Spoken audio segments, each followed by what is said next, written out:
Wa alaikum salam wa rahmatullahi wa barakatuh. Muvandimwe arabaza hukumu y'umugabo kudefiriza umusatsi we. Alhamdulillah wassalatu wassalamu ala rasulillah wa ba'd.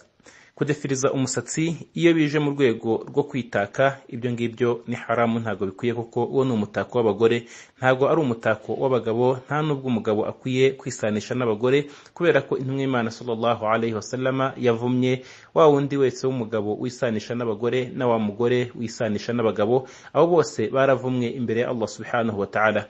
Bityo no kudefiriza ni imwe mu mitako y'abagore. Iyo bikozwe nk'umutako, icyo gihe ni mu rwego rwo kwisanisha n'abagore, nta nubwo ubifite agaragara nk'umuntu w'umunyacyubahiro cyangwa se ufite igihagararo ku byo akora n'ibyo avuga, kubera ko aba ari igikorwa gisuzuguritse. Bityo ntago bikwiye ko umuntu yidefiriza ari umugabo.